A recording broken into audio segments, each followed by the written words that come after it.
All right, folks, welcome back from the commercial break. Our next guest was really one of the most impactful investigators I've ever met in my time in Congress.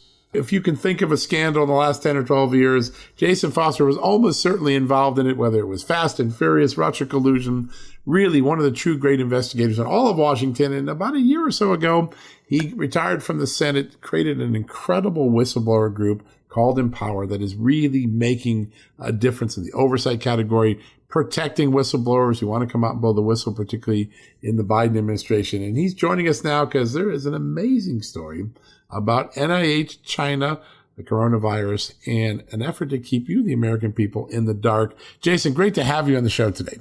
Yeah, thanks for having me. You do such great work. You know how to work documents. You know how to work litigation. You know how to work an interview.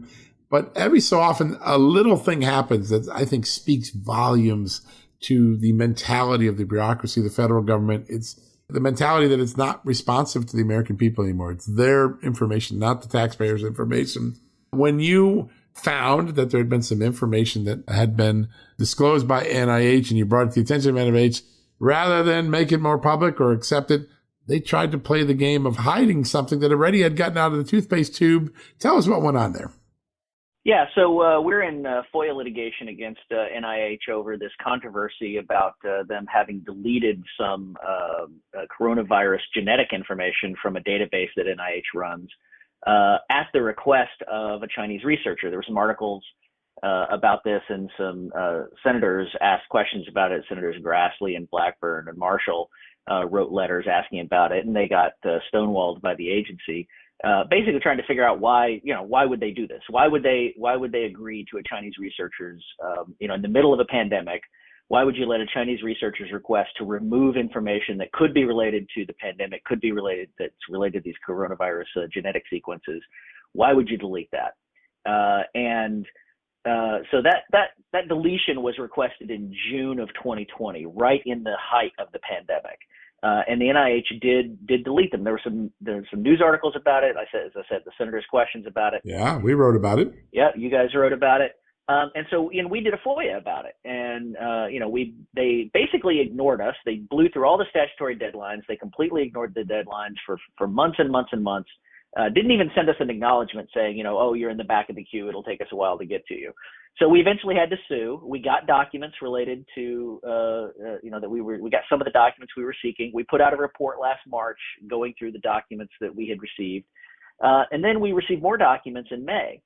And one of the things that we learned was that in addition to this request from a Chinese researcher in June, there was another request that we hadn't previously known about from March of 2020, even earlier, even in right as things were shutting down.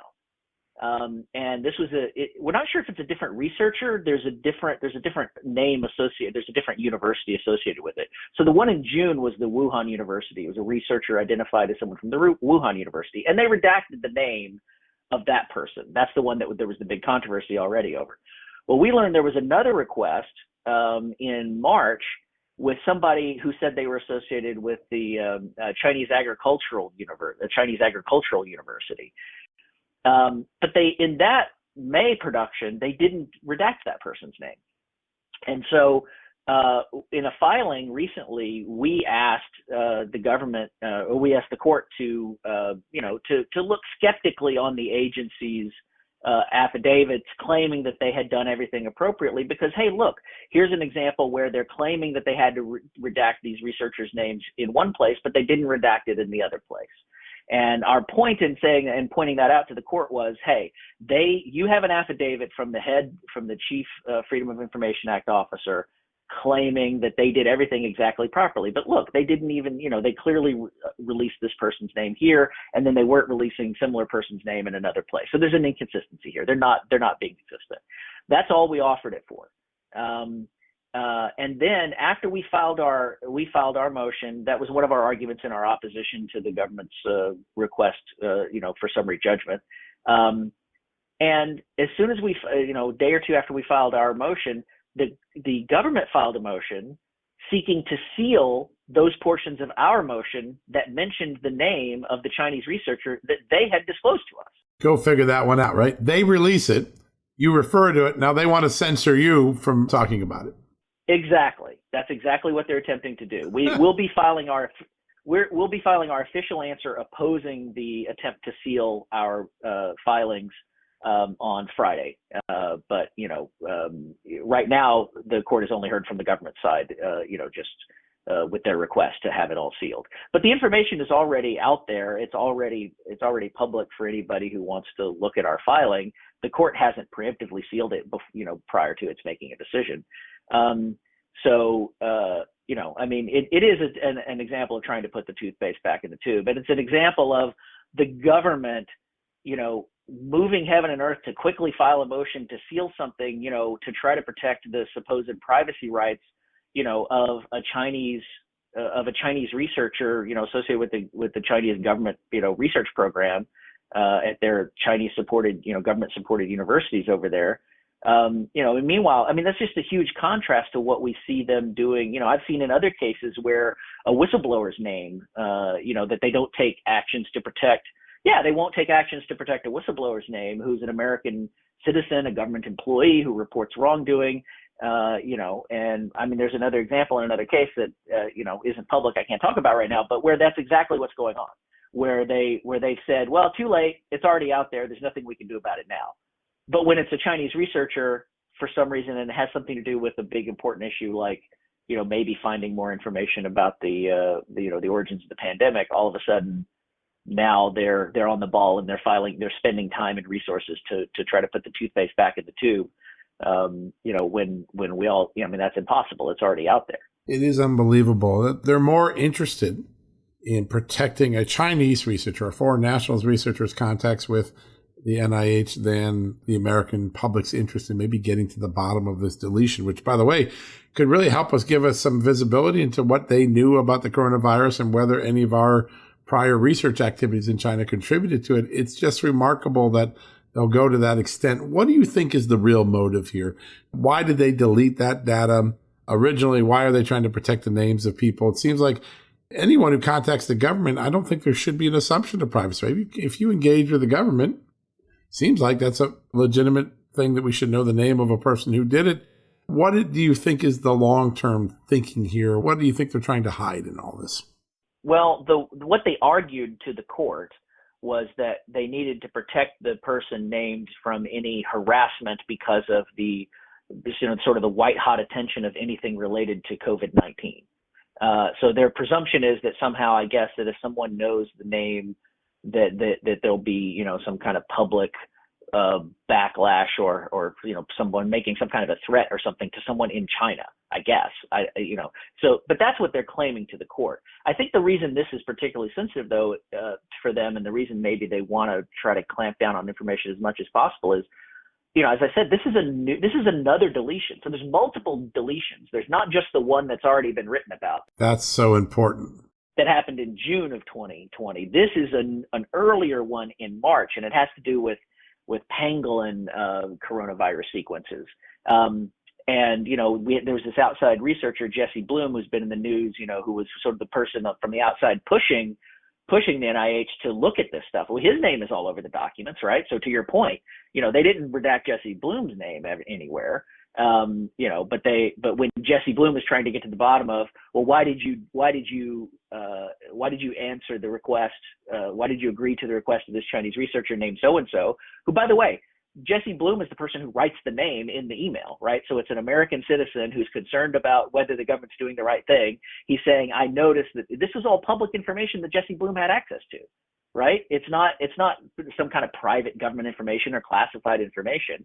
It's information that researchers out there, already had a member of the public like Mr. Bloom was able to he was the one pointing it out to the government. So the notion that this is somehow secret or that people shouldn't be able to see it or that we have to go and redact documents that we've already put on our website or filed with the court, it's a big waste of time. I mean, they should be spending that time going and looking for the documents that we've asked for and removing the redactions that they don't have a right to redact, like the answers to the senator's questions, which they provided us a document that has the answers to the senator's factual questions about these deletions that they didn't send to the senators, and they redacted when they produced the document to us. So that's what they should be spending their time doing. Yeah. If they were acting in the interest of the American people, that's what they would do. But so often, I want to get at this because we got another story this morning where the Justice Department at the last minute grabbed the documents that President Trump had declassified for the Russia collusion case. It would show us the true FBI abuses that went on and got them to a place where they couldn't be released to the public. A remarkable secret hand of government coming out, stealing another piece of transparency from the American public. But there seems to be this large growing philosophy among the bureaucrats who sell in government that this is our information, not the American public's information, but we, the bureaucracy, we get to make decisions, even if we're not given the authority from legislature. That was the West Virginia EPA case. Then if someone wants to see what we did, we don't want to give you the information. When did the government of we the people, because that's what we were formed on, suddenly become the government of we the bureaucrats? Well, it's been that way. I mean, it's been getting worse, but it's been that way for a long time. And this argument about privacy and supposedly protecting people's privacy, as the reason for not disclosing the documents that were ordered to be disclosed in the Russia matter. I mean, it's the same thing here, and it's the same thing I've seen time after time in multiple examples. There is a Privacy Act, and Congress passed the Privacy Act to protect American citizens' privacy. But the irony is that the government almost exclusively uses it not to protect you and me, but to protect themselves. The people that they're most aggressive in protecting the privacy of is their own bureaucrats or another government's bureaucrats in the case of the Chinese researcher, right? So the irony is that they don't use that Privacy Act protection as a shield for the American people. They use it as a shield for themselves.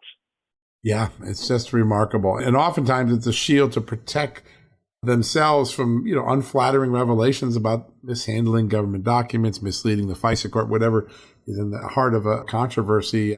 It's bad for the American people that this sort of mentality exists. It's got to be incredibly frustrating. Real quickly, Jason, how do people stay in touch with the great work that you're doing at Empower Oversight? We have a story every couple of weeks about something great that you're working on, but what's the best way for people who want to support you, stay in touch with your work, follow the work? What are the best coordinates? Yeah, if they go to empoweroversight.org, you can put your email in there and sign up for our email updates, and you'll get them whenever. If you want to go back and read about some of this stuff, that we're talking about today, you can go click on the media page and then do a search for NIH, and you'll find all of our press releases and reports and so forth on this. Important work you're doing. This organization was so sorely needed, and in just a few short months, you guys have made a big splash in the accountability space and providing these protections to whistleblowers and getting the American people information through FOIA lawsuits. A great public service indeed. Thanks so much for your time today, Jason. Good to have you on. Yeah, thanks for having me.